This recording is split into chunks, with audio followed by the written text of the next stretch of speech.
Okay Umar, question read आपने करना है। कर लेते हैं सर। चलें शुरू हो जाए। Figure 1.1 shows a tube full of mercury placed upside down in a dish of mercury. Initially, a small piece of glass closes the open end of the tube. The piece of glass is removed and the level of mercury in the inverted tube falls as shown in figure 1.2. Explain why the level of mercury in the tube falls. जी बताएं। Sir, gravitational force. Pressure due to sir वो atmospheric pressure act करता है उसमें। हाँ fall क्यों कर रहा है? Sir, atmospheric pressure. नहीं, जो फिगर 1.1 है उसमें, अच्छा मुझे एक बात बताएं, ये जो फिगर 1.2 है इसमें लेवल यहाँ पर स्टेबल हो जाएगा या नहीं? हो जाएगा।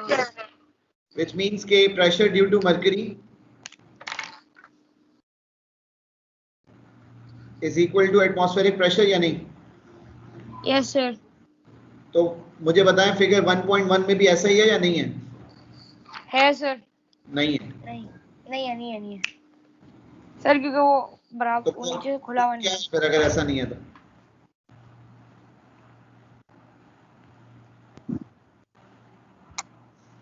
Sir, pressure due to mercury is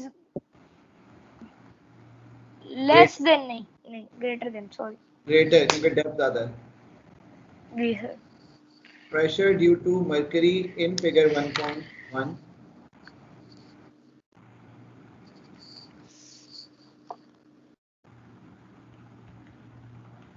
is greater than atmospheric pressure। Sir ये एक बार रिपीट कर देंगे? बता रहा हूँ एक दफा। फरहान फैजान, दो तस्वीरें बनी ना, फिगर 1.1 और फिगर 1.2 है ना? जी सर जी। मुझे बताओ मरकरी लेवल की हाइट ज्यादा किसमें है, 1.1 में या 1.2 में? सर 1.2। 1.1 में ज्यादा है। देखो मैं ए बी लिख रहा हूँ फिगर 1.1 में और ए बी लिख रहा हूँ फिगर 1.2 में। मुझे बताओ ज्यादा ए बी की ज्यादा लेंथ कहाँ पर आएगी?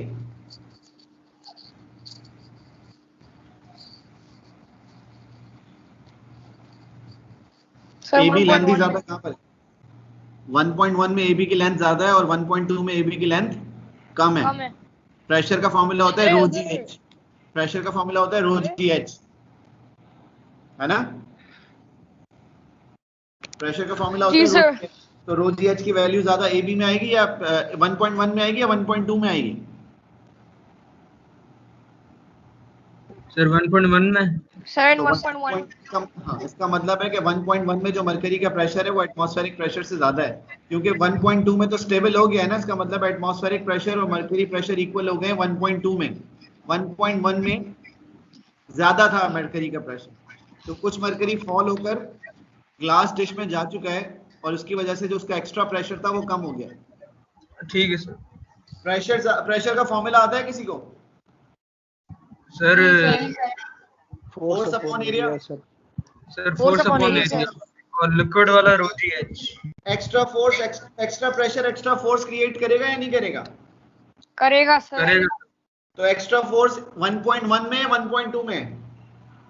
सर 1.1 में। तो 1.1 में सर। हाँ, extra force in 1.1 causes mercury to fall. Yes.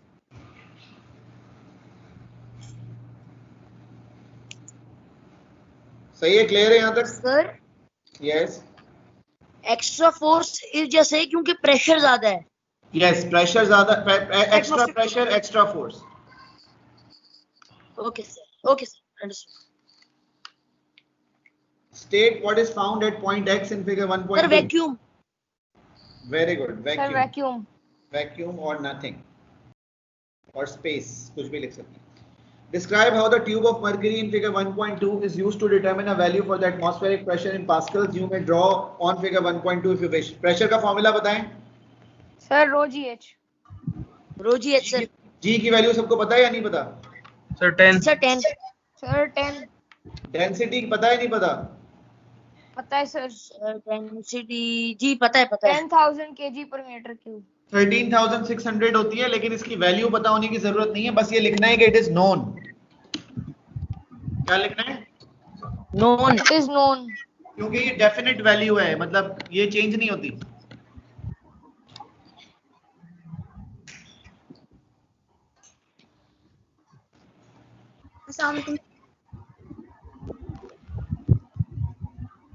वालेकुम अस्सलाम. Sorry, I was reciting Quran to my guys. Liquid pressure can be calculated by.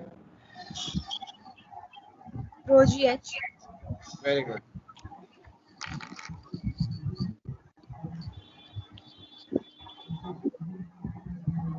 Rho is equal to density of mercury, which is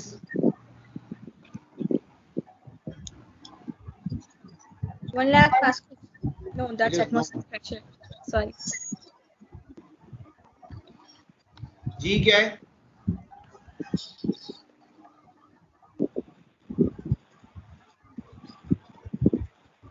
जवाब नहीं आ रहे आप लोगों के. जी sir वापस repeat करें. सर आज मेरे मुंह से सारे गलत जवाब अच्छा, आ रहे हैं, gravitational मैं कोशिश करूंगा कि मैं कम जवाब दूं. And H equals to Height. The height of the mercury Height of- column.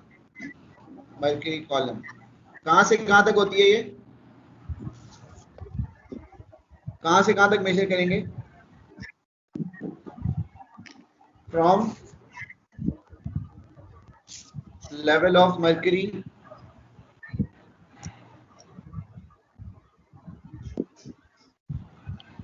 in tub to height and level of mercury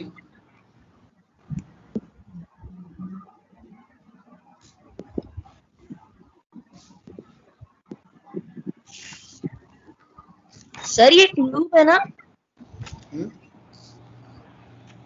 ये मर्क्यूरी टब है या ट्यूब है? तब मैंने डायग्राम में ए भी लिखा है या नहीं लिखा? देखिए डायग्राम में ए भी लिखा है मैंने.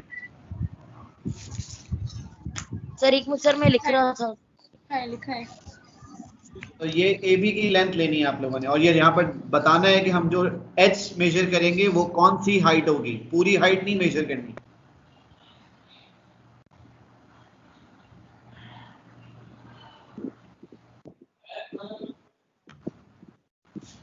सर ये पेपर 21 है 22 है. 21 है. ग्रुप में भेजा हुआ था मैंने प्रिंट किया हुआ है, मैं ढूंढ रही थी. सर संडे को आपने पास्ट पेपर वाली क्लास रखी थी? नहीं. नहीं रखी. Okay next question. Yes super. Question number 2. A small coin of mass m is initially at rest. It is dropped from a height h above ground level. The coin has a speed v as it hits the ground. The gravitational field strength G is equal to 10 Newton per kg. A. State an expression for the gravitational potential energy of the coin at a height h above ground level. Gravitational potential energy is equal to mgh. The kinetic energy of the coin when traveling at a speed v 1/2 mass speed squared. B. The coin is dropped from the top of a building of height 380 meters. Sir ये तो Elsa कर रही है, हमें भी तो करने दे. Elsa नहीं है, मैं कर रहा हूँ. एल्सा नहीं है सर आप क्यों कर रहे हो हमारे साथ ऐसा? अच्छा मुझे बताएं ग्रेविटेशनल पोटेंशियल एनर्जी का formula. mgh. mgh sir. Kinetic energy 1/2 mass into speed square. अब मुझे बताएं, जैसे जैसे कॉइन ड्रॉप होगा उसकी ग्रेविटेशनल पोटेंशियल एनर्जी बढ़ेगी या कम होगी? कम होगी। और काइनेटिक एनर्जी बढ़ेगी। तो मैं लिख सकता हूं change in gravitational potential energy is equal to change in kinetic energy. Yes sir ये पहला पेज है, कौन सा है? ये दूसरा क्वेश्चन है बेटा। mgh is equal to half mv square, m से m कैंसिल हो जाएगा, जी सर। v निकालना है, सही है? Speed v square is equal to 2gh। Sir ये पीछे कर सकते हैं सर, मैं क्वेश्चन देख लूं।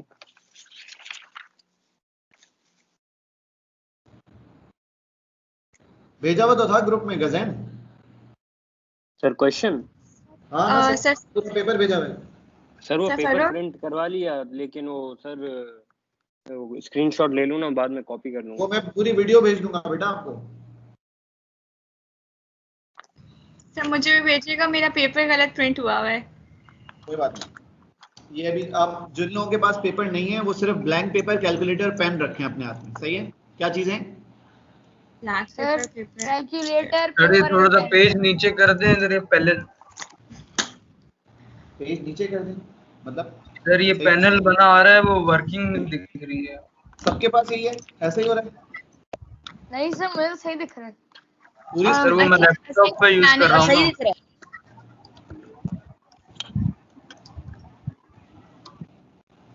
सर 7600 का अंडर रूट निकालना है। यस, क्या आ रहा है आंसर? सर एक मिनट। सर 87.17 आ रहा है। 87.17, 87 मीटर। सर ये थोड़ा ऊपर से सर ये क्वेश्चन का रिकैप दे दें। बेटा इसमें गैज़ान लिखा हुआ है कि ग्रेविटेशनल पोटेंशियल एनर्जी का फॉर्मूला बताएं, तो वो mgh आ जाएगा। काइनेटिक एनर्जी का फॉर्मूला हाफ mv स्क्वायर। एक कॉइन को ड्रॉप किया है तो उसकी ग्रेविटेशनल पोटेंशियल एनर्जी कम होगी, हाइट कम हो रही है, तो सही है। और काइनेटिक एनर्जी बढ़ेगी, तो मैंने लिखा है change in gravitational potential sir energy 87.18। Sir mgh। मेरे पास 87.177 में लिख रहा हूँ। ओके, वो 18 हो गया ना। ठीक है। v स्क्वायर निकालेंगे, जो आंसर आएगा उसका रूट ले लेंगे। Okay sir. सर आपने सर ये आखिरी में 2019 का पेपर है, 2020 का है। लगाया। ये 2019 का पेपर है, 2020 हम करेंगे नेक्स्ट क्लास। तो सर आपने ग्रुप पर कौन सा भेजा है? हाँ आपने कहा था 2020, इसलिए मैंने ये प्रिंट किया है, सॉरी। कोई बात नहीं, मैंने ग्रुप में 2019 भेजा हुआ है। अच्छा सही है sir. Sir I am reading right. Yes, sir 2020 का तो पेपर हुआ ही नहीं है, तो आएगा कैसे? पेपर आ गया उसके। पेपर तो बना था ना, तुमने नहीं दिया था, फ्री ना हो ज्यादा। अच्छा तुमने भी दिया। बड़े सॉरी। बड़े क्वेश्चन बड़े। See, when air resistance is negligible, a heavier coin hits the ground at the same speed as a lighter coin when they are both dropped from the same height. 1. Explain why. Air resistance negligible है या नहीं है?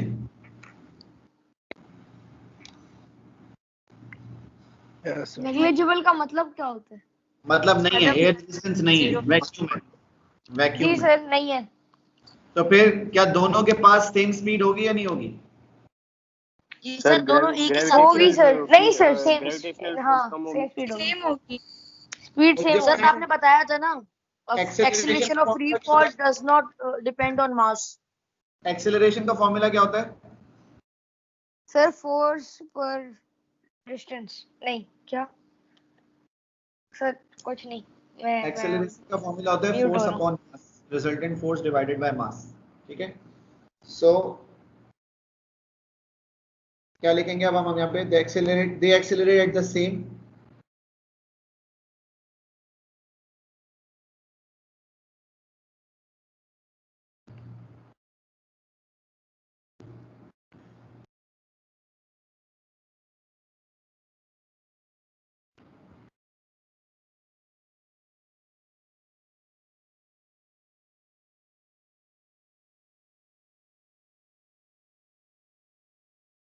when there is no air resistance.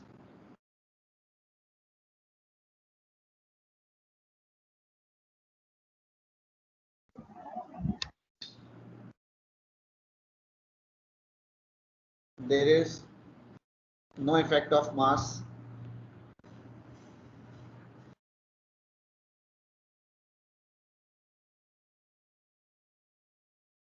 on acceleration.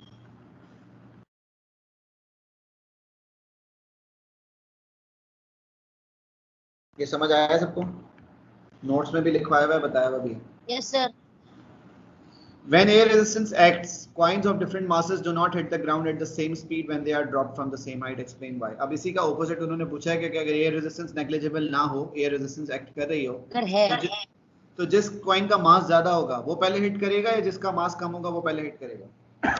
जिसको sir जिसका मास ज्यादा होगा वो पहले हिट करेगा सर. क्यों पहले हिट करेगा? द कॉइन विद सर क्योंकि उस पे greater gravitational force act The करेगी. greater the mass, the greater the air resistance. नहीं, the coin with greater mass Will have will have less effect of air resistance. oh अच्छा. एक पत्थर और अगर एक पेपर आप फेंकें, एक पत्थर और एक पेपर, तो पहले जमीन को कौन हिट करता है? सर पत्थर. क्यों? पत्थर। पत्थर पे एयर रेजिस्टेंस सर क्योंकि पत्थर सर उस पे एयर रेजिस्टेंस कम एक्ट करती है. कम एक्ट कर रही है according to as compare to its mass.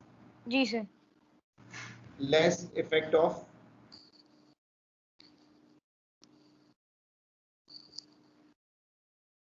Sir yes. Sir उसमें एयर रेजिस्टेंस तो कम है लेकिन ग्रेविटेशनल फील्ड स्ट्रेंथ तो ज्यादा होगी ना. देखो रेशियो होता है ना एक्सेलरेशन रिजल्टेंट फोर्स और मास का, तो उस पर क्योंकि रिजल्टेंट फोर्स ज्यादा होती है, ठीक है, तो उसका रेशियो ज्यादा आ रहा होता है. नहीं सर समझ नहीं आया. हाँ समझ नहीं आया सर. मतलब देखिए अगर कोई है कोई चीज़ पत्थर है उसका मास ज्यादा है तो आप बोल रहे हैं ना उसकी एयर रेजिस्टेंस कम होगी तभी वो जल्दी गिर जाएगा. तो ग्रेविटेशनल फील्ड स्ट्रेंथ की ज्यादा होगी या कम होगी? ग्रेविटेशनल फील्ड स्ट्रेंथ उस पर तो उसकी फिर ज्यादा वो आ रही होगी. देखो ग्रेविटेशनल फील्ड स्ट्रेंथ तो सेम है न्यूटन पर केजी में ना, लेकिन एक्सेलरेशन ऑफ फ्री फॉल की जो वैल्यू है ना वो ज्यादा आएगी ज्यादा मास वाले ऑब्जेक्ट की. मैं इसको नेक्स्ट स्लाइड में एक दफा बता रहा हूँ, अभी एग्जांपल देखो. ठीक है.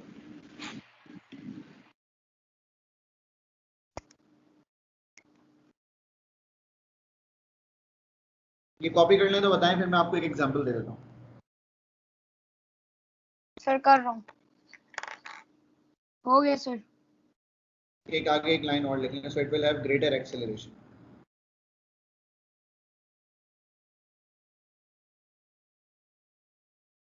उमर आज एल्सा नहीं लिख रही है.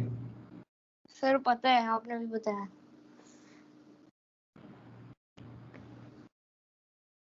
सर लेकिन इसके बाद ऐसा ही लिखेगी ना ये. यहाँ तक सबने कर लिया? जी सर. अच्छा अब मेरी बात सुने जरा, वो लोग जिनको समझ नहीं आया उनके लिए बोलो. देखो एयर रेजिस्टेंस का अब इफेक्ट है, फॉर्मूला तो सेम है ना, एक्सेलरेशन का फोर्स अपॉन मास. जी सर. ठीक है. अब लेट से दो ऑब्जेक्ट्स हैं आपके पास, एक का मास है 1 किलोग्राम और एक का मास है 10 किलोग्राम. जिसका मास 1 किलोग्राम है उसका वेट कितना है?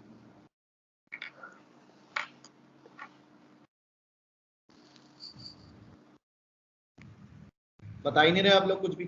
सर क्या कह रहे हैं, फिर से रिपीट करें क्वेश्चन. जिसका मास 1 किलोग्राम है उसका वेट कितना है? 100 न्यूटन. 10 न्यूटन. 10 न्यूटन. क्या हो गया? पेपर जब कर रहे होते हैं ना, देखें पेपर, मेरी बात सुन लें सब, पेपर करने में दिमाग को तेज चलाएं, क्योंकि इस वक्त हम पढ़ नहीं रहे होते, उस वक्त हम अप्लाई कर रहे होते हैं, इसलिए अब आप लोगों का दिमाग तेज चलना चाहिए. 1 किलोग्राम 9 बजे सबको नींद आ रही होगी. तो सो जाए, जिसको नींद आ रही है फिर वो क्लास में ना बैठे भी, जब आप उठ जाए तो फिर वीडियो देख लें और कुछ ना करें. नींद नहीं आ रही. अच्छा 1 में 10 न्यूटन है, 10 में 100 होगा. 1 किलोग्राम में वेट कितना होगा? जवाब देना है सबने जल्दी जल्दी, और जो नहीं दे रहे वो एटलीस्ट अपने दिमाग में तो एटलीस्ट उसको आंसर करें साथ साथ. मास 1 किलोग्राम है, वेट मास 10 किलोग्राम है, वेट कितना है? 100 न्यूटन. 100 न्यूटन. अब मुझे एक बात बताओ, जिसका मास 1 किलोग्राम है उस पर एयर रेजिस्टेंस ज्यादा एक्ट कर रही होगी या कम एक्ट कर रही होगी as compare to its mass? कम कर रही होगी. लेट से दोनों पर देखो, लेट से दोनों पर एयर रेजिस्टेंस सेम एक्ट कर रही है, मान लेते हैं, ठीक है, दोनों पर एयर रेजिस्टेंस सेम एक्ट. मतलब एक काम करो, समझो एक पेपर को भी आपने बिल्कुल क्रम्बल करके स्टोन के साइज का बना दिया. ये बात समझ आ रही है या नहीं? जी जी सर. दो ऑब्जेक्ट्स हैं आपके पास, एक स्टोन और एक पेपर. पेपर को क्रम्बल करके स्टोन के साइज का बना सकते हैं या नहीं बना सकते? बना सकते हैं. तो दोनों पर एयर रेजिस्टेंस सेम एक्ट करेगी, सरफेस एरिया सेम है, इनिशियल स्पीड सेम है. जी ठीक है. जी. मास की पे डिपेंडेंट नहीं होती एयर रेजिस्टेंस बेटा, एयर रेजिस्टेंस डिपेंडेंट होती है, मैंने लिखवाया लिखवाया हुआ है। है, नोट्स में लिखवाया हुआ है, स्पीड पर डिपेंडेंट होती है और सरफेस एरिया पर डिपेंडेंट होती है, ठीक है। एक्सेलरेशन और फ्री फॉल वाला ना सर? यस। अब मुझे एक बात बताएं, मैं दोनों पर एयर रेजिस्टेंस लिख रहा हूं, मैं 1 न्यूटन लिख रहा हूं दोनों के लिए, ठीक है। कितनी एयर रेजिस्टेंस है इस पर 1 न्यूटन, और इस पर कितनी है? इससे भी 1 न्यूटन। मुझे बताओ इस पर रिजल्टेंट फोर्स कितनी आएगी? 99। और इस पर कितनी आएगी? 9 इसकी एक्सेलरेशन निकालो, कितनी आएगी? 9 अपॉन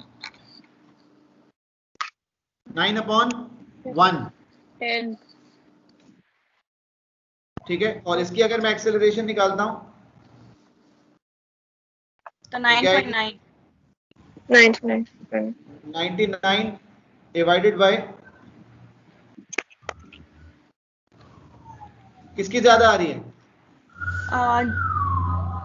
100 न्यूटन वाले की। जिसका मास ज्यादा है उसकी एक्सेलरेशन ज्यादा आ रही है, तो जल्दी कौन गिरेगा जमीन पे, पहले हिट कौन करेगा अगर सेम हाइट से दोनों को ड्रॉप करें? जिसका मास ज्यादा है। जिसका मास ज्यादा है। और यही बात अब देखें, आपने पढ़े जरा क्या लिखा हुआ है इंग्लिश में, the coin with greater mass will have less effect on air resistance as compared to its weight, so it will have greater acceleration. अब भी समझ नहीं आई तो बताएं। आ गई सर, आ गई। समझ आ गई सबको? बाकी किसने सवाल पूछा? सारा ने पूछा था। सारा बिस्मा किसने सवाल पूछा था? समझ आ गई आपको? जी सर, मैं पूछा, आ गई। Okay, next question. जब क्वेश्चन पढ़ें उमर। मैं पढ़ूं? सर पढ़ रहा हूँ। 3. A saucepan of water is placed on an electric hot plate and the water is brought to the boil. As the water boils, it changes from liquid to gas. A. Describe in terms of molecules 3 ways in which a gas differs from a liquid. Yes. Sir, less densely packed. Molecules in gas are? They are far apart. They are far apart from each other. And they move throughout the Sir, they are container. moving less vigorously. Far apart और क्या करेंगे? They move very vigorously and they move very throughout the container. They hit the walls of the container. कोई और भी बताए जरा इसके अलावा भी molecules in gas? Sir, gas के मॉलिक्यूल ज्यादा तेजी से हिलते हैं। Yes. Yes, Kazan. They move freely. They are moving freely या randomly लिख दूं? यही सर एक ही बात है। In random direction. और क्या लिखेंगे? Far apart. Sir, forces of attraction के बारे में लिख सकते हैं, intermolecular forces of attraction. Yes, लिख सकते हैं, बताएं। Molecular forces in between them. वैसे ये बताऊं, सिर्फ अरेंजमेंट की बात करें, गैस डिफर किस तरह करती है?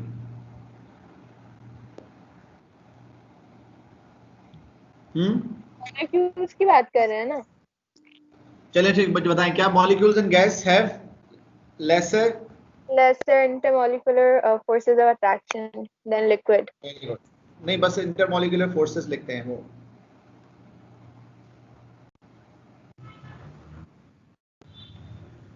सही है, तीनों पॉइंट्स हो गए, सबको क्लियर है? ये कुछ नया तो नहीं था इसमें? नहीं।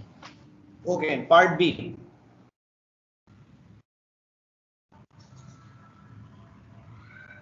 उमर। जी सर, पढ़ रहा हूँ। In order to keep the liquid boiling, it is necessary to keep the hot plate switched on. Explain why energy must be supplied in order to turn a liquid at its boiling point into a gas. हम energy दे रहे हैं या नहीं दे रहे? दे रहे sir. दे रहे हैं sir. Energy दे रहे हैं तो वर्क हो रहा होगा? जी सर। क्या वर्क हो रहा है? Energy supplied is utilized in where? Sir, the particles gain energy which causes them to break free of their bonds and तो काइनेटिक एनर्जी इंक्रीज हो जाती है उनकी। 1 by 1 बोलें जरा, बताएं उमर आप क्या कह रहे हैं? सर, मैं कह रहा हूँ कि जब एनर्जी ट्रांसफर होती है तो पार्टिकल्स अपनी एनर्जी गेन करते हैं, वो अपने बॉन्ड्स तोड़कर फ्री हो जाते हैं और गैस। ठीक है, हो गया। अब असबी आप बताएं। सर, जब एनर्जी गेन करते हैं तो उनकी जो काइनेटिक एनर्जी है मॉलिक्यूल, जब हीट उनको मिलती है तो उनकी जो काइनेटिक एनर्जी है मॉलिक्यूल्स की, वो इंक्रीज हो जाती है, तो वो फिर कॉजेज मेरी बात सुनिए, यहाँ पे मेरी बात सुनिए। जब भी आप काइनेटिक एनर्जी बढ़ने की बात करेंगे ना, इसका मतलब है टेम्परेचर इंक्रीज की बात हो रही है। रिपीट करो मेरी बात हसबिया। जब काइनेटिक एनर्जी की बात होगी तब टेम्परेचर इंक्रीज या डिक्रीज की बात होगी। ये सब्सटेंस बॉइलिंग पॉइंट पर है या नहीं है? है सर। तो इसकी काइनेटिक एनर्जी नहीं बढ़ रही क्योंकि इसका टेम्परेचर कांस्टेंट है। नहीं लिख सकते आप जी ये सर। वाली। ठीक है, ये बात समझ आ गई हसबिया?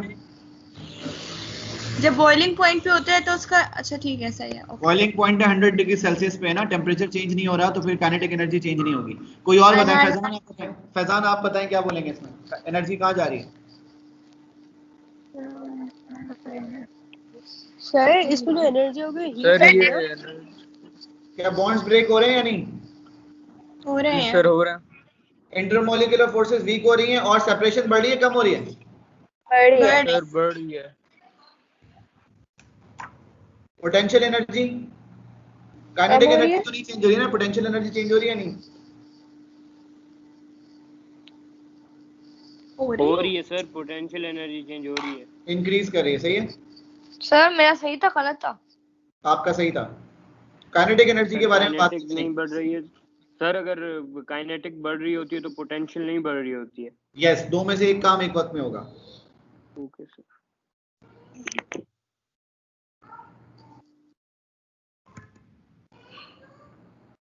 एक साथ दोनों एनर्जीज चेंज नहीं होती।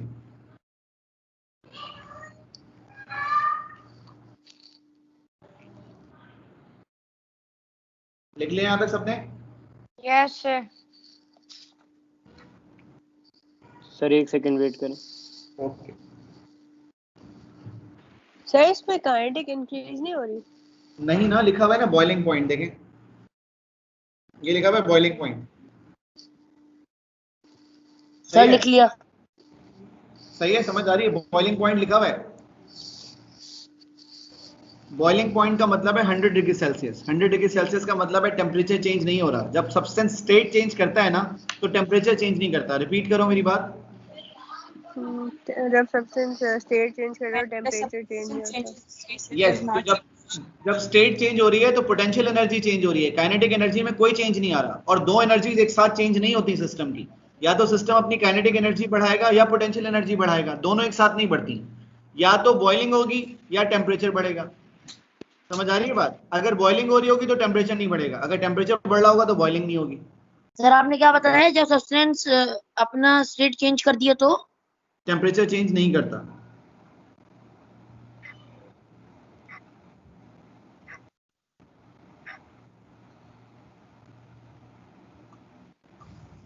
Question number 4। Yes Umar.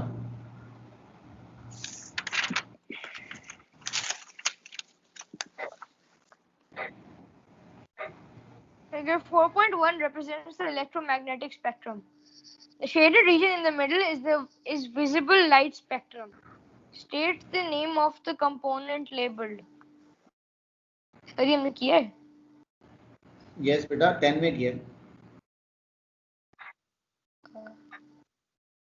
Rugby match is very unlike Great xylophone 10 games. Connor is very ugly except Jerry. हाँ, वो जो अज़बिया बता रही है वो अज़बिया, अगर तुम्हें वो याद है तो तुम वो याद रखो। अगर किसी ने कुछ याद नहीं किया हुआ तो ये सेंटेंस पढ़ लें। क्या लिखा हुआ है इसमें?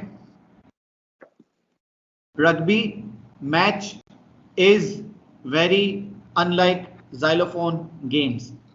ठीक है, ये निमोनिक आपने याद रखना है in order to memorize electromagnetic spectrum. ठीक है, सबसे पहले रेडियो लिखा हुआ है। मैंने नहीं पढ़ा है। रेडियो लिखा हुआ है। सी क्या होगा? सी होगा माइक्रोवेव्स। सही है? Yes sir. इंफ्रारेड, विजिबल,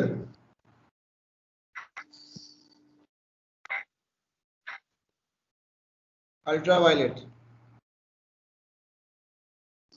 आपको रट्टे में एक्सरे और गैमा रे। देखो, आर से रग्बी, आर से रेडियो, समझ आ रही है बात या नहीं?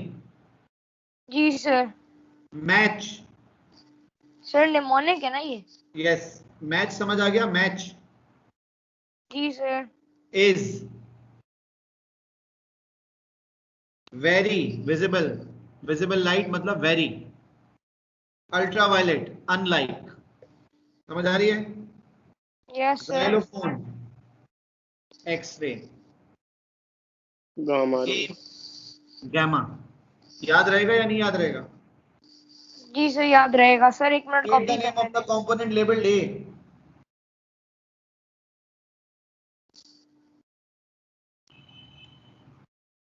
Component labeled A. Sir ultraviolet. Component labeled B. Sir component लेवल भी infrared. Component labeled C. Microwaves. समझ आया या नहीं आया? जी सर। याद रहेगा? ये sir sequence very visible light है। वेरी इज विजिबल लाइट, सही है? Okay sir. ये सबको समझ आ गया? आगे चलें। सर कॉपी करने दें प्लीज। Ji sir. तेज काम करें। पेपर 1.75 सर बस यही क्वेश्चन आता है इस चैप्टर का? मैंने थोड़ी बनाया है, कुछ भी आ सकता है, जो पढ़ा है वो आएगा। सर आपको बनाना चाहिए। सर ये चैप्टर है बड़ा आसान लेकिन समझने वाला है। ठीक है यहाँ तक? Yes. Yes sir. Okay. Sir done. सबने कर लिया है, आगे चलें। किसी ने कुछ पूछना है आपको? No. सर किसी ने कुछ नहीं पूछना सर आप। ओके जी, आगे चलते हैं। State the name of the component of the electromagnetic spectrum that has the greatest frequency. अब मेरी एक बात याद रखें, सर गैमा। रेडियो की वेवलेंथ सबसे ज्यादा होती है। रिपीट करें, क्या बोला मैंने? Radio has the greatest wavelength. और जिसकी वेवलेंथ सबसे ज्यादा उसकी फ्रीक्वेंसी सबसे कम। जी सर। ठीक है, तो मुझे बताएं, रेडियो से गैमा की तरफ वेवलेंथ बढ़ रही है कम हो रही है? कम हो रही है। कम हो रही है। डिक्रीजिंग। और फ्रीक्वेंसी Increasing. बढ़ेगी। ठीक है, ये बात समझ आ गई। वेवलेंथ कम हो रही है फ्रॉम रेडियो टू गैमा, तो इसका मतलब है फ्रीक्वेंसी गैमा की सबसे ज्यादा है। तो लिखते हैं ज्यादा यहाँ पे, ठीक है ना? सर फिर से दिखाएं सर कौन से ऑर्डर में होते हैं? सर रेडियो की वेवलेंथ सबसे ज्यादा, तो गैमा की ठीक है वेवलेंथ सर। सबसे कम, उसका मतलब है from sir. Radio to gamma wavelength is decreasing. Yes Ayan? Sir आपने अभी तक मेरे डायग्नोस्टिक टेस्ट के मार्क्स फाइनलाइज नहीं किए। अयान बेटा, अभी ये बात करने का टाइम है, मुझे बताएं। मैं पूछ रहा हूँ। नहीं, अभी बात नहीं होगी इस बारे में। स्मॉलेस्ट वेवलेंथ किसकी है? Sir gamma. Gamma. Gamma. Gamma. सही है? जी जिसकी अम्मा। फ्रीक्वेंसी सबसे ज्यादा होती है उसकी फ्रीक्वेंसी सबसे कम होती है, और जिसकी फ्रीक्वेंसी सबसे ज्यादा होती है उसी की वेवलेंथ सबसे कम होती है, क्योंकि स्पीड सबकी सेम है। समझ आ रही है बात या नहीं? V equals to f lambda, which means f and lambda are direct inversely proportional to each other. If frequency is maximum, wavelength will be least. Explain how X-rays are used to produce an image of a broken bone in a patient's leg. X-ray की क्या property है? X-ray की frequency सबसे ज्यादा है कम है? सबसे कम है। ज्यादा है, गैमा से कम है, बाकी सबसे ज्यादा है। देखें आप, गैमा की मैक्सिमम फ्रीक्वेंसी होती है, गैमा से जरा सी कम फ्रीक्वेंसी होती है एक्सरे की। तो एक्सरे की फ्रीक्वेंसी ज्यादा है कम है? ज्यादा है। ज्यादा। तो आप लिखेंगे X ray has very high frequency. सही है? जिसकी तो सर एक्सरे में क्या होता है सर, हमारी जो फ्लैश होता है वो अब्सॉर्ब कर लेता है। बता रहा हूँ, एक okay minute. Sir. X ray has very high frequency, यहाँ तक सबको क्लियर है? जी सर। जिसकी फ्रीक्वेंसी ज्यादा उसकी एनर्जी ज्यादा। रिपीट करो। जिसकी फ्रीक्वेंसी ज्यादा उसकी एनर्जी ज्यादा। That's why it has high energy. Energy. आप लोग A2 में पढ़ेंगे, इसका फॉर्मूला है E is equal to HF। जिसकी फ्रीक्वेंसी ज्यादा होती है उसकी एनर्जी ज्यादा होती है, ये फॉर्मूला इसके थ्रू आप कैलकुलेट करते हैं E is equal to HF से। ठीक है, तो ये फिलहाल अभी छोड़ दें। जिसकी एनर्जी फ्रीक्वेंसी ज्यादा उसकी एनर्जी ज्यादा। यहाँ तक क्लियर है सबको? जी सर।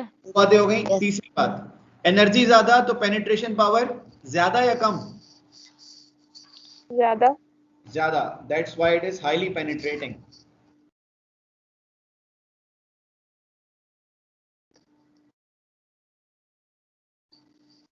Highly penetrating. पेनिट्रेट का मतलब पता है आप लोगों को? सर आर पार करना। जैसे मोबाइल फोन के सिग्नल्स हैं, दीवार के थ्रू आ सकते हैं या नहीं आ सकते? आप घर के अंदर बैठे हैं, सिग्नल्स आ रहे हैं? आ तो रहे हैं। आ रहे हैं, तो बात हो रही है हमारी, ठीक है ना? तो ये जो सिग्नल्स हैं ये वॉल्स को पेनिट्रेट करके आ रहे हैं, ठीक है? ये माइक्रोवेव सिग्नल्स हैं आपके पास जिसके थ्रू आप बात कर रहे हैं।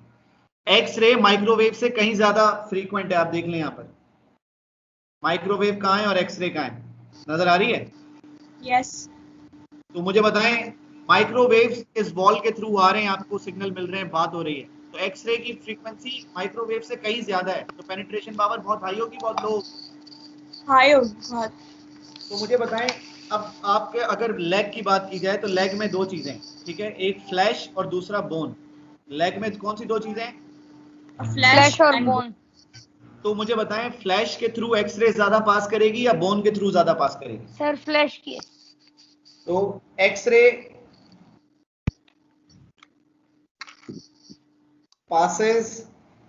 सर एक्सरे का ये नहीं था कि रिफ्लेक्ट होके वापस आते हैं तो इमेज? नहीं बेटा, नहीं, एक्सरे का ऐसा कोई ताल्लुक नहीं है। एक्सरे पासेस थ्रू फ्लैश, कहां से पास कर जाती है? Through flash. और कहां ब्लॉक कर जाती है या कहां से कम पास करती है? Through the bone. Blocked by bone And is blocked by bone. Passes. जी सर वो सर, अल्ट्रासाउंड होता है स्ट्रेस ना? की पेनिट्रेटिंग पावर ज्यादा होती है और वो वॉल्स मतलब माइक्रोवेव से भी ज्यादा वो पेनिट्रेट करते हैं, तो वो बॉन्ड्स के थ्रू जा सकता है। मैं इसी स्टेटमेंट को दोबारा बता रहा हूँ। ब्लॉक्ड बाय बोन का मतलब अगर हम फ्लैश से कंपेयर कर रहे हैं तो इसलिए लिखा है मैंने। ब्लॉक्ड बाय बोन का मतलब यहाँ पर ये है कि फ्लैश से अगर पास कर रही है तो उसके कहीं कम एक्सटेंट से फिर बोन से पास कर रही होती है, विच मीन्स कि आपको एक मतलब ये बिल्कुल ऐसे है जैसे आपको एक डार्क शेडो और एक लाइट शेडो मिलेगा, समझ आ रही है? राइट। तो आप डिफरेंशिएट कर सकेंगे, जहां पर डार्क शेडो है वो बोन है और जहां लाइट शेडो है वो मसल्स हैं।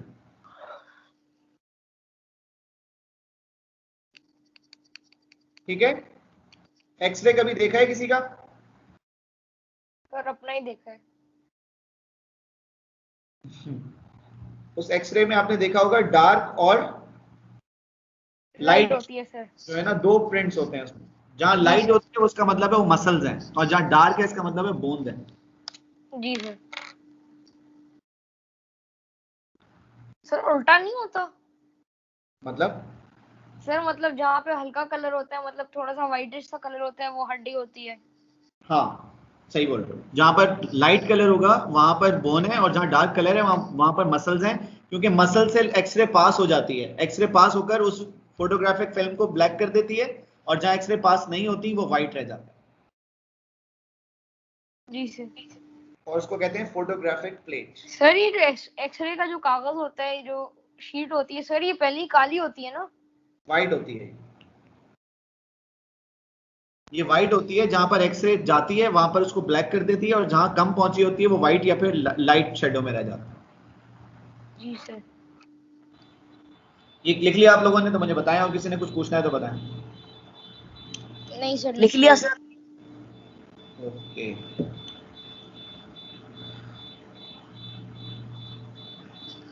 आगे चलें। जी सर। सर सेंटर खुल रहा होगा 15 तारीख को? जी इंशाल्लाह। I don't know, but I read it that there were 441 new cases reported. Yes, 450 cases and 9 died. 9 नहीं 18 है। An electronic balance is calibrated to display the weight of an object. Umar पढ़ें। An electronic balance is calibrated to display the weight of an object that is placed on its top plate.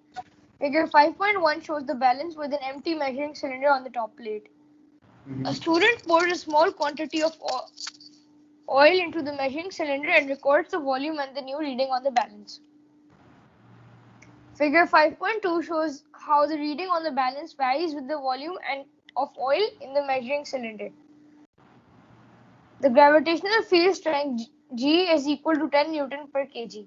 Using figure 5.2 to determine the density of the oil. यहाँ पर क्या है y axis पे Weight, sir. और दूसरे पे Volume. Volume. Density का formula बताएंगे आप लोग मुझे? Mass per unit volume. Mass पर unit volume. Density is equal to mass divided by Volume. Volume, यही है ना? अच्छा, मास की जी, जगह सर। पे आप क्या लिख सकते हैं? Yeah. लिख सकते हैं या नहीं? मास होता है weight divided by gravitational field strength. जी सर। तो एक काम करते हैं, अगर हम इस ग्राफ में से इसका वेट निकालना है, डेंसिटी निकालनी है ऑयल की ना, तो जी सर। ऑयल की डेंसिटी निकालने के लिए आप इस ग्राफ का ग्रेडियंट अगर लेते हैं तो वो आपको वेट अपॉन वॉल्यूम की वैल्यू मिल जाएगी। जी सर। अच्छा चलिए, मैं एक बात और चीज में एक लिख देता हूँ यहाँ पर। सर लेकिन हम लोग इसमें से जो वेट सर डिवाइडेड डिफाइल बाय, ये सही है? मैंने गलत तो नहीं लिखा? सर सही है। ठीक है, ये जो चीज है वेट अपॉन वॉल्यूम, ये क्या है? डेंसिटी। ये ग्रेडियंट है। अच्छा, ग्रेडियंट। ग्राफ देखें जरा आप लोग, ग्राफ में y एक्सिस पे क्या है Y एक्सिस पे वेट है और x एक्सिस पे वॉल्यूम। तो मुझे बताएगा कोई ग्रेडियंट का फॉर्मूला क्या होता है? y2 minus, Yeah, right. तो y की जगह पर वेट है या नहीं है? तो आप w2 minus w1 divided by v2 minus sir v1। एक को हम लोग 0,1.2 ले लेंगे और सर दूसरा हम लोग ले सकते हैं 2.0 एंड नहीं 80 एंड 2.0। नहीं 80 नहीं है, 2.0 पे 80 तो नहीं है, ओह 90 है। सॉरी मुझे सही नजर नहीं आया। 90 है।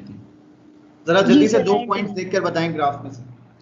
एक तो 20 वाला है, वॉल्यूम 20 है जिसका, सॉरी 10, जो 10 पे वॉल्यूम है उस पे इट्स 1.25 वेट है। मुझे कोई भी दो पॉइंट्स बता दें, जैसे एक पॉइंट मैं आपको बता रहा हूँ 90,2, ऐसे ही है या नहीं? यस, तो और कैन वी दूसरा- have this, can we have दूसरा- 10 and 1? या दूसरा ये ले लेना 0,1.2। चलो ठीक है। ठीक है, तो मुझे बताएं कि दो पॉइंट्स हो गए, एक हो गया 0,1.2 और एक हो गया 90,2। 2 माइनस 1.2 डिवाइडेड बाय 90 माइनस 0। ठीक है, sir 8.88 multiply by 10 raised to the power -3। 8.88 exponent minus 3। सब चेक कर लें। सर मतलब 8.88888888 सही है, इतना ही। इसको हम लिख सकते हैं, यूनिट लिख सकते हैं न्यूटन अपॉन सेंटीमीटर क्यूब, अभी जो ग्रेडियंट आया हमारे पास, जी सर। क्योंकि न्यूमरेटर में न्यूटन है और डिनोमिनेटर में सेंटीमीटर क्यूब है। जी सही है। अब हमने ग्रेडियंट को डिवाइड किससे करना है? जी से डिवाइड करना है या नहीं? करना है सर। तो डेंसिटी इज इक्वल टू जो ग्रेडियंट आया है उसको डिवाइड करते हैं 8.88 सर एक्सपोनेंट तो ये हो जाएगा 8.8889 multiply by 10 raised to the power -4। 8.88 exponent -4 और उसका यूनिट हो जाएगा किलोग्राम। सर एक्सपोनेंट मतलब 10 to the power। Yes, kilogram पर सेंटीमीटर क्यूब। सर डेंसिटी आ गई। Yes, 8.88 kilogram. सर इस पूछना है तो पूछें। सर यस, सर हम इसको दूसरे तरीके से नहीं कर सकते थे कि जैसे? डेंसिटी का ऐसे फॉर्मूला होता है मास फॉर वॉल्यूम, तो सही। मास हम लोग W mg से निकाल लेते और फिर उसको फॉर्मूला में डाल देते, जी वॉल्यूम हम सर ग्राफ तब से देख आसान लेते। होता। नहीं, अब मैं इसमें एक बात बता देता हूँ। और मुझे बताएं, अगर आप W is equal to mg use कर रहे हैं तो आप W की वैल्यू क्या लेंगे? सर देखें सर हम लोग, सर उसमें पहले वाले में दिया हुआ है ना उसकी क्या वैल्यू है सर, कहाँ दिया ग्लास हुआ? के वेट की, वो जो है लंबा सा मेजरिंग सिलेंडर। तो सर हम लोग final value minus initial value कर लेंगे। तो बात वो वही, नहीं, ग्रेडियंट ही नहीं। निकाला ना, फिर भी ग्रेडियंट ही निकाला ना आप लोगों ने, और क्या निकाला? जी सर। यही तो किया हमने भी यहाँ पे। हमने 1.2 और 2 का डिफरेंस क्यों लिया? यही तो इसीलिए तो किया है। जी सर समझ गया। लेकिन सर अगर हम उससे करते तो ज्यादा इजी नहीं होता कि हमने पहले ग्रेडियंट निकाला और फिर वो किया? कर सकते हैं, देखो मेथड तो आपकी मर्जी, आपको जो आसान लगे वो आप करें। मतलब अगर फॉर एग्जांपल आपको ये मेथड समझ आ गया, लेकिन आप कहते हैं कि वो मेथड भी ठीक है, अब आप क्रॉस चेक करने के लिए मेथड 2 से कर लें, सेम आंसर आता है तो ठीक है। मेथड पे कोई बाउंड्री नहीं है, आप अपनी मर्जी से जो दिल चाहे मेथड यूज कर सकते हैं, रिजल्ट सेम आना चाहिए, फिर फाइनल रिजल्ट सेम आना चाहिए। ठीक है, क्लियर है सबको? Yes sir. Okay, next question. Yes Umar. A 60-watt filament lamp is powered by the 240-volt mains electricity supply. The lamp is switched on. A. Calculate the current in the lamp. B. The resistance of the lamp. Power दी हुई है, voltage दिया हुआ है और current निकालना है, तो फॉर्मूला है Equals to IR. P is equal to VI. P is equal to VI। Sorry. Sir ये हमने आपके साथ किया है। नहीं किया भाई, जिन लोगों ने नहीं किया वो फिलहाल अभी फिर उसको सिर्फ देखें। 60 डिवाइडेड formula सर क्या है? चार्ज अपॉन टाइम नहीं होता करंट का फॉर्मूला? सुभान अल्लाह फैजान अनवर, चार्ज कहीं दिया हुआ है, टाइम कहीं दिया हुआ है? नहीं सर, लेकिन फिर फॉर्मूला तो वही है ना। हाँ, उसके अलावा तो हमने कभी पढ़ा ही नहीं ना कोई और फॉर्मूला। फॉर्मूले बहुत सारे होते हैं फैजान, जैसे एक्सेलरेशन के 2 फॉर्मूले हैं, मैं आपको बताता हूँ। A is equal to V minus U upon T है या नहीं है? है सर। फिर F अपॉन M भी है या नहीं है? अगर कहीं पर वेलोसिटी दी हो, फोर्स दी हो, तो आप क्या करेंगे? आप ये फॉर्मूला यूज थोड़ी कर सकते हैं। तो हर चीज के फॉर्मूले तो बहुत सारे हैं, डेटा के अकॉर्डिंग आप फॉर्मूला लगाते हैं। कौन से बताएं? 0.25 आ रहा है? Yeah, sir volt divided by ampere. Resistance का फॉर्मूला होता है सर 240 divided by अच्छा मैंने भी equals 0.5. to IR सही बोला था वैसे, बोला चलो किसी गलत जगह के लिए था। Sir answer 960.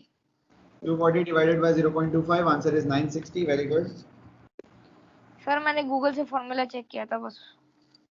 कोई बात नहीं, अभी अगला चैप्टर यही है, आप लोगों को आ जाएगा। सर ये आसान लग रहा है, वैसे है आसान? मजे का नहीं चैप्टर। नहीं, मैग्नेटिज्म भी इतना अजीब है। सर 960 क्या था? पीछे कर ले। Ohms ohms. सर अभी ये सर अभी नए नए ना, सब इसे आसान लग रहा है, बाद में पता चलेगा क्या होता है क्या नहीं होता है। गजैन ऐसा नहीं है बेटा, जब चीजें आसान ही है, प्रैक्टिस करते रहना होता है। पार्ट बी पढ़ने वालों के लिए सब आसान होता है। अच्छा, Part B. वो तो बेटा अच्छा, देखा मुझे जाएगा, ऐसा ना पढ़वा दे, करो। हमारा पढ़ने वाला मैं गजैन The lamp is now vigilant रहना है चीजों में। Yes. the lamp is now unplugged from the main supply and connected in a series with two 1.5 volt cells. Figure 6.1 is the circuit diagram. State the reading on the voltmeter. कितने cell लगे हुए हैं? 2। सही है, और एक क्या है 1.5, तो 2 मिलाकर कितने हो गए? 3 सर, 3 वोल्ट का। State and explain how the resistance of the lamp now differs from the value calculated in A part 2.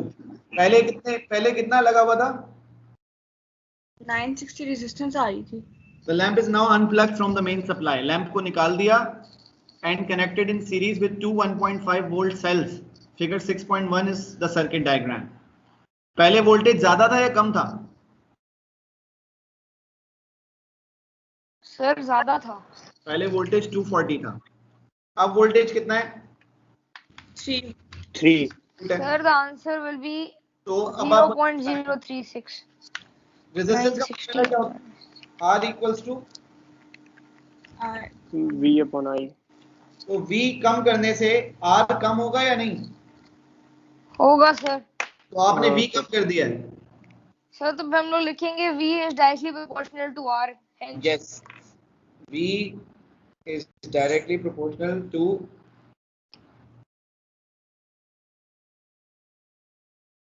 R। पहले वोल्टेज 240 था, अब वोल्टेज 3 वोल्ट है। Less voltage means less resistance, और फिलामेंट लैंप का ताल्लुक temperature से होता है, तो less voltage means less temperature too. Sir class कितने बजे तक है? सर पेपर खत्म कर रहे हैं ना। पेपर खत्म ना हो। सर मतलब 10 बजे से ऊपर है? हाँ क्यों, क्या हुआ? सर ये क्या हो गया सर? सर हम लोग जल्दी सोने वाले लोग हैं। मैं इसीलिए तो तेज तेज कर रहा हूँ ताकि जल्दी खत्म हो जाए, लेकिन अब आप लोगों ने दिमाग सर भी कल करवा दीजिएगा ना। हाँ सर सर 7 पेजेस बाकी हैं। हमारी रेगुलर क्लास है बेटा, रेगुलर सर इधर क्लास ऐसे लोग हैं सर जो 3-3 रात नहीं तक सर सुबह 6 कल बजे उठे एक्स्ट्रा हैं। क्लास रख लेना, मसला थोड़ी ना है। हाँ सर कोई मसला नहीं सर है। अभी खाना भी खाना है सर, ऐसे सर नहीं अभी करें सर। करवा दे सर करवा दे अभी। जिन हाँ लोगों ने सर जाना क्लास है, रिकॉर्ड कर लें, सर क्लास रिकॉर्ड कर लें। क्लास तो रिकॉर्ड हो रही है बेटा, ये तो कह रहा हूँ जिन लोगों ने जाना है वो जा सकते हैं, हम क्लास की recording. When a filament lamp blows, it very often does so immediately after being switched on. Suggest why this is the case. Sir blows मतलब फट जाते हैं। ब्लोज का मतलब ये है कि वो जो वायर है ना फिलामेंट, वो टूट जाता है। अच्छा सर लाइक अ फ्यूज। हाँ जैसे फ्यूज मेल्ट करता है ना, इस तरह से फिलामेंट आपने देखा ना, येलो लाइट बल्ब होते हैं उसमें फिलामेंट एक ग्लो कर रहा होता है। जी तो सर जब ये कोयल जैसा बल्ब होता ग्लो है। करता है इसका मतलब है वो फिलामेंट टूट गया है। अच्छा sir. Hmm, sir due to high voltage. Voltage ज्यादा मिलती है sir. Due to high voltage, जैसे अगर आप हाई वोल्टेज देंगे एक ठंडे फिलामेंट को तो क्या होगा? सर टूट जाएगा। टेम्परेचर सर ज्यादा है ड्यू तो टूट जाएगा। To change in temperature. Provided to cold filament, क्योंकि अभी इसको ऑन ही नहीं किया ना आपने, पहली मर्तबा ऑन किया, इसका मतलब है रूम टेम्परेचर पे कोल्ड है। सर लेकिन अगर ऐसा है तो फिर सर वो हर वक्त क्यों नहीं टूट जाता? हर वक्त वोल्टेज ज्यादा होगी तो रेजिस्टेंस कम होगी ना, वोल्टेज ज्यादा होगी तो करंट ज्यादा होगा। और रेजिस्टेंस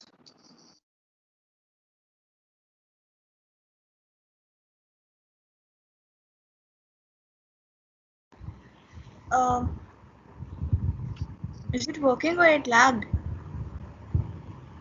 यस ठीक है। जी सर।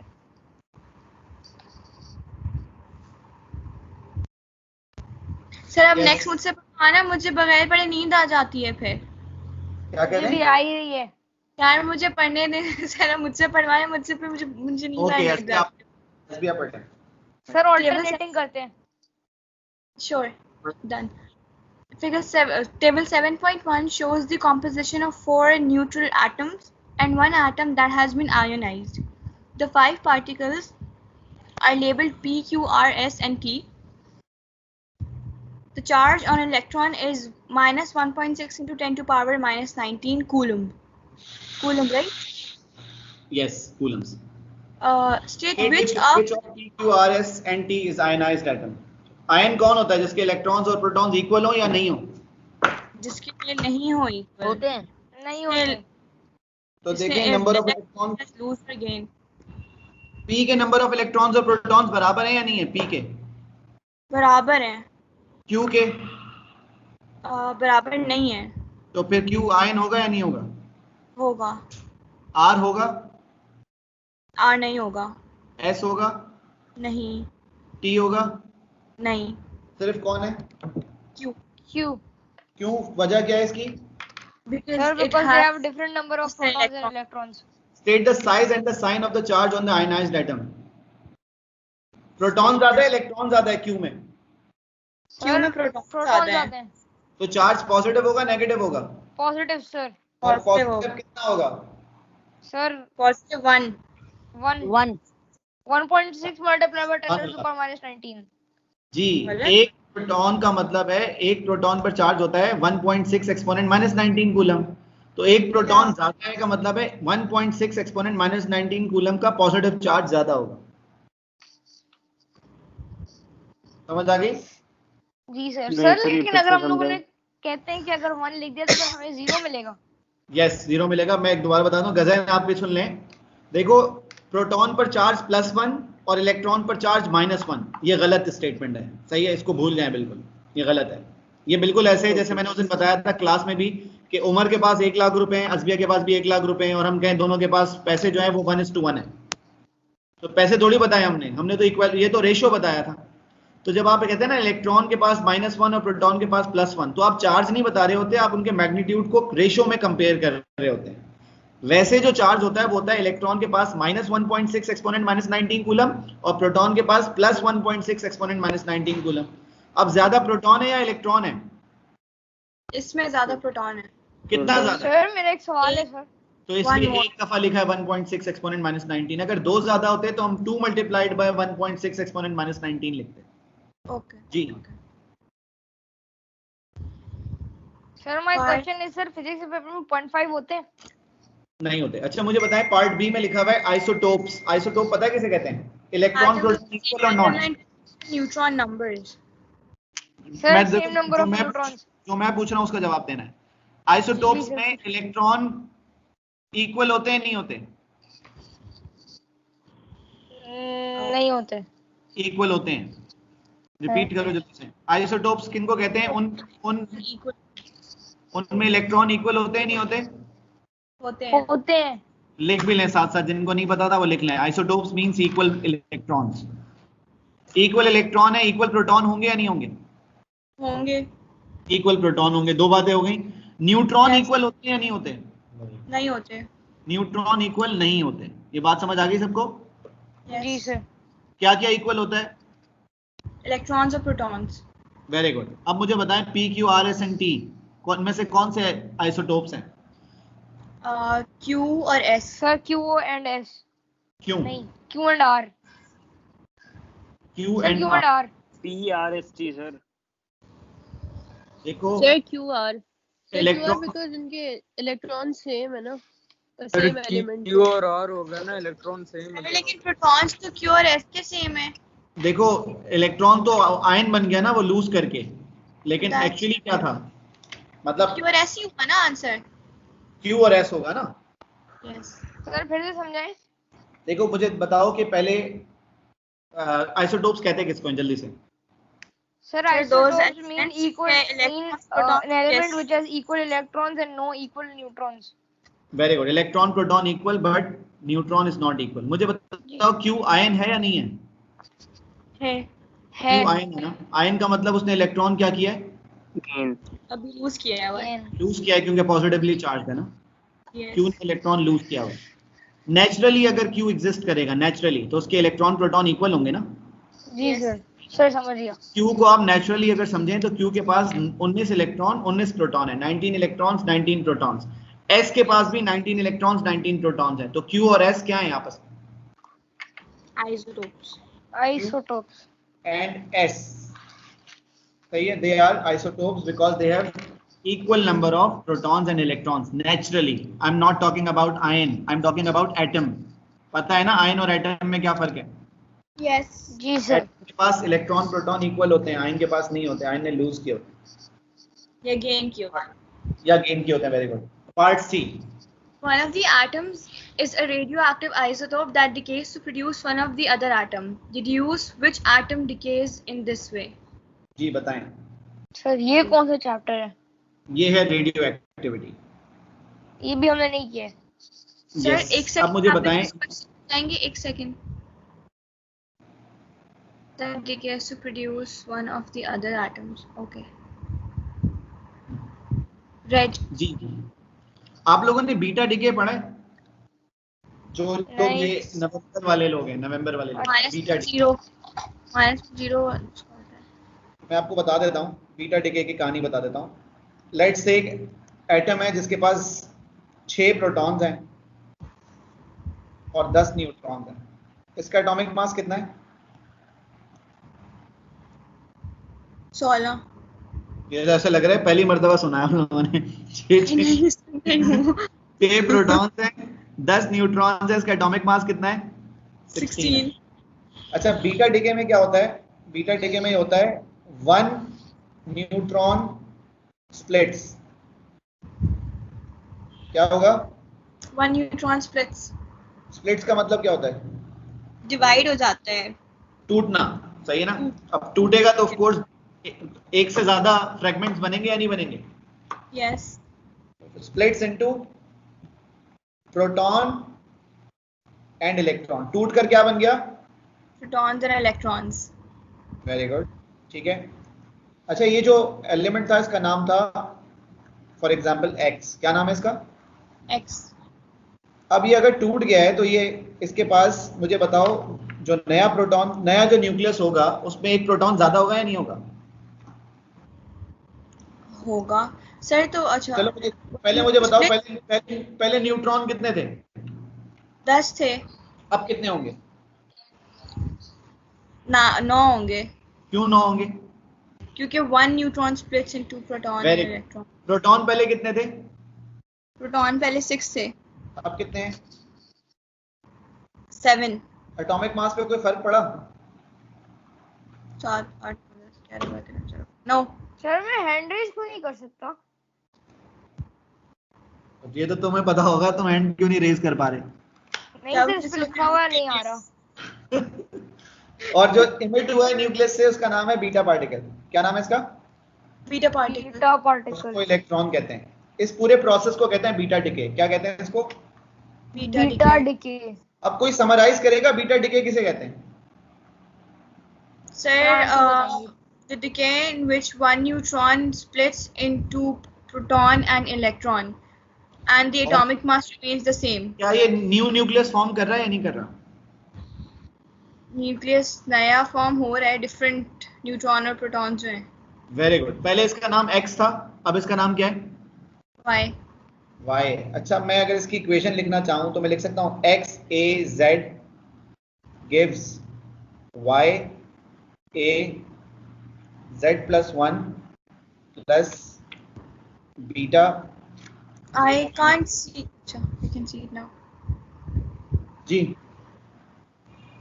अच्छा, 0 minus 1 होता है, minus 1 लिख सकते हैं या नहीं लिख सकते? Yes. सर ये दोबारा समझा देंगे आप प्लीज? दोबारा बता रहा हूं, देखो x a में लिख रहा हूं 16, z में लिख रहा हूं 6, y में लिख रहा हूं 16, 7 और Yes. साथ में हुआ है beta particle which is 0 minus 1। बताओ मैंने कुछ गलत तो नहीं लिखा? नहीं No. देखो ये चीज, ये इक्वेशन रिप्रेजेंट कर रही है नहीं कर रही? कर रही है। देखो 16 में से 6 निकालो, 16 में से 6 निकालो, It's 10. तेरा 10। सही है? Yes, getting it. 16 में से 7 निकालो, 16 में से 7 निकालते हैं तो 9। पूरा y में 9 है, न्यूट्रॉन। सर मैं नेक्स्ट क्वेश्चन के बाद चला जाऊंगा सर, बहुत नींद आ रही है। ओके। अच्छा मुझे बताएं, राइट हैंड साइड पे एटॉमिक मास 16 है या नहीं है? है।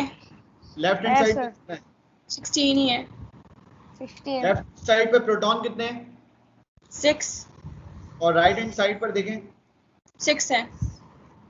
तो ये इक्वेशन बैलेंस्ड है हर तरह से। जी सर। Right.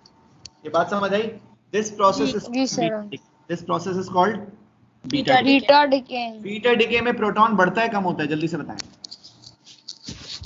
प्रोटॉन बढ़ता है, और न्यूट्रॉन? न्यूट्रॉन कम होता है, सर। कम होता है।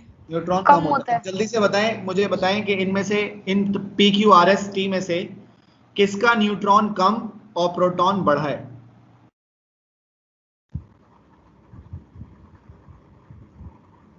प्रोटॉन बढ़ा है और न्यूट्रॉन कम हुआ है। Sir S, R and S. R और S को देखें जरा गौर से, R और S को। न्यूट्रॉन R के यस। और न्यूट्रॉन S के, प्रोटॉन R के, प्रोटॉन R के। अब आप देखें न्यूट्रॉन डिक्रीज हुआ है यस। और प्रोटॉन इंक्रीज हुआ है। जी। जी सर। डिके किसने किया, R ने या S ने? सर आर ने डिके किया। आर ने किया। Which mean R X है और S Y है according to this equation. Beta decay. समझ आ गई बात या नहीं आई? यस आ सर। गई। Which atom decays? Sir R. Which R. atom product?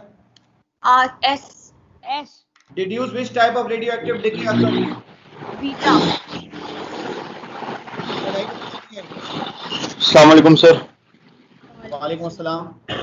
Sir the answer for 3 will be beta decay. Yes. Sir beta लिख की लिया? स्पेलिंग क्या है? बस बीटा डिके, बी डिके लिख लें, कोई मसला नहीं। Okay sir. Part Half-life 4 of this पढ़ें। radioactive is 33 years. The radioactive sample contains a large number of the atoms that decay in this way. Determine the Sir, fraction what of is its half-life? अच्छा ये 99 लिखा हुआ है असबिया, Yes, और ये कितना लिखा हुआ है? 33 years. 33. तो मुझे बताएं 99 में कितने 33 हैं? 3. 3 33। तो how Yes. Many number of half lifes? Sir, 3 1/3. half-life. Number of half lifes कितनी है? 3. 3 है। 3.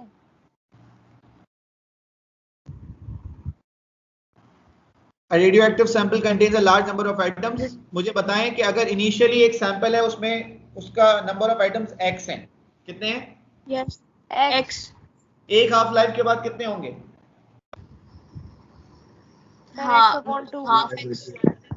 अगर अभी 100 ग्राम है तो एक हाफ लाइफ के बाद 50 ग्राम होगा। कितना होगा? 50 gram. 50 अब मैं gram. 25 हो जाएगा. दूसरी हाफ लाइफ के बाद 25. Sir, 25. तो x अपॉन 4 लिख सकते हैं या नहीं? लिख सकते हैं sir. तीसरी हाफ लाइफ के बाद Sir, 12.5. x upon 8. 8। So how much fraction decays? 1/8. 1/8 कैसे सर? 1/4 नहीं होगा, वो 3 थे तो हम पहला वाला काउंट नहीं करते. पहला वाला तो पहला है ना, जैसे मैं 100 को बोल रहा हूँ, 100 इनिशियल है, एक हाफ लाइफ के बाद 50 होगा या नहीं? हुआ. फिर दूसरी के हाफ बाद लाइफ 25 सर अब आप ये समझाएं sir half half life. Life होती क्या है? 12 मतलब क्या होता है?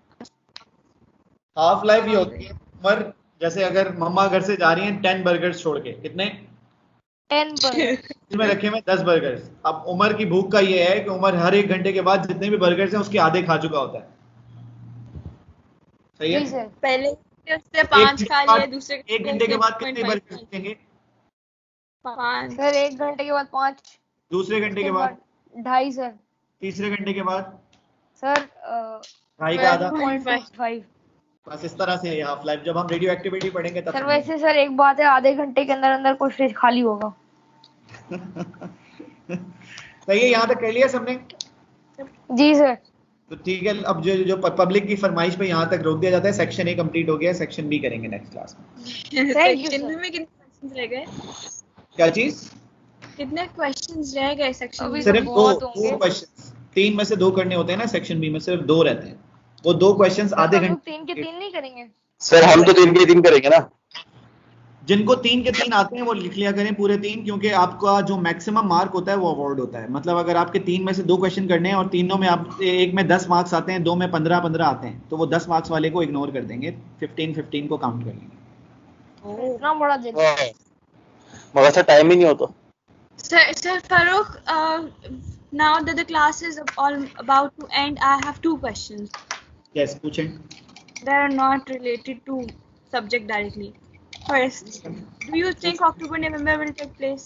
Yes I do. Sir, definitely. What's this? मुझे सर पता नहीं क्यों मुझे लग रहा है कि वो बाद they are asking for marks and expected grades, तो I'm worried कि probably ना हो. सर जिसको कोरोना था वो क्या करेगा? मुझे नहीं लगता अभी आप किसी भी तरह से पेपर रोक सकते हैं। सर आपको पता है यूके में रिजल्ट अनाउंस करके इन लोगों ने प्राइवेट वालों को